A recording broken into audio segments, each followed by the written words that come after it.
আমরা একটু গাফিলতি করে ফেলছি। এই সুযোগেই তারা আমাদের কোমলমতিদেরকে আদালত বিরোধী, মুক্তিযুদ্ধ বিরোধী, সংবিধান বিরোধী করে তুলছে। কিন্তু এই জায়গাতে আমাদের একটু হাত দিতে হবে, তা না হলে এরা কিন্তু ভিকটিম, এদের উপর আমরা রাগ করতে পারি,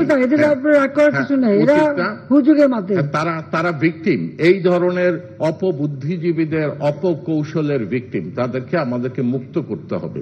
এটা একটা বড় কাজ।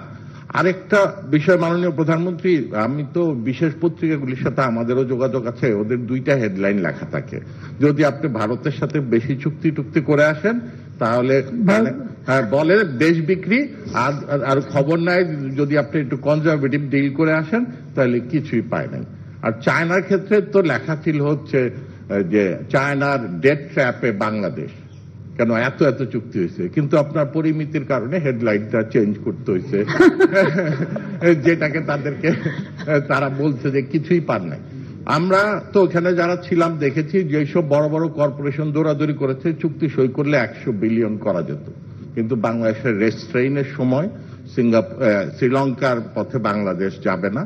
কিন্তু এই কাজগুলি আমরা আরো যত দিন যাচ্ছে, আমাদেরও তো সক্ষমতা বাড়ছে, আমাদের প্রশাসনের সক্ষমতা বাড়ছে, আমরা আরো নেগোশিয়েট করে আরো বেছে প্রজেক্ট নিতে পারবো, এবং কোন প্রজেক্টে আমাদের রিটার্ন বেশি নিতে পারবো সেটা আপনার নির্দেশ। সে কারণে হয়তো প্রজেক্টের ইনটেক কমে যাচ্ছে, এটা ভালো, কারণ এখন আমরা বেছে করছি।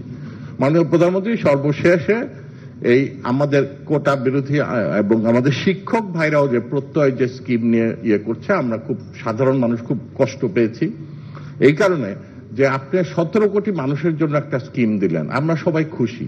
এই সরকারি কর্মচারীরা যারা পেনশন পাচ্ছে, তারা তাদের কি কোথায় কমে গেল, বেড়ে গেল, এই দুঃখে পড়ে যাচ্ছে। 16 কোটি মানুষ যে পেল, এটা তো তাদের সুখ নাই।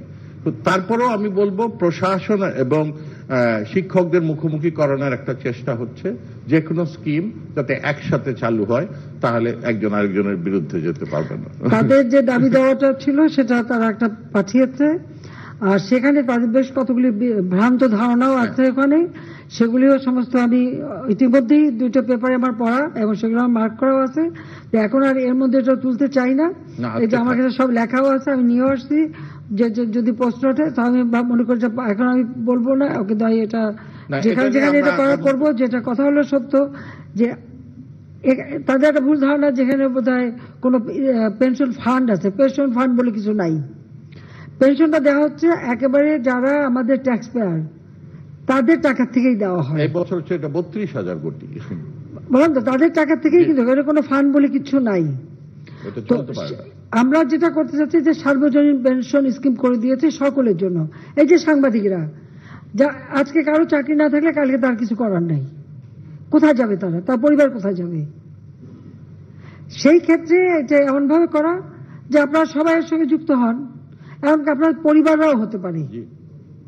আর পেনশন, তাদের অনেকগুলি ভুল ধারণা, এখন এটা এত বিস্তারিত বলতে গেলে অনেক সময় লাগবে। যে পেনশন নিয়ে তাদের ধারণাটা এত বিভ্রান্তকর যে তা এর মধ্যে 2-1টা জিনিস আছে, যে সেটা যেটা হচ্ছে 24 না 25, তো ওটা ঠিক করে দেওয়া যাবে, ওটা কোনো ব্যাপার না। আর কয়েকটা বিষয়, এগুলো আমি দেখে রেখেছি অলরেডি, দেখে যেগুলো মার্ক করে রেখে দিয়েছে সেগুলো আমরা দেবো। তবে আন্দোলন যখন তারা চালাতে থাক, চালাতে যখন টায়ার্ড হবে তখন বলবো, তার আগে বলা দরকারটা কি, এটাই। আর দ্বিতীয়টা, প্রথমটা কি একটা বললেন যে সেটা বললেন।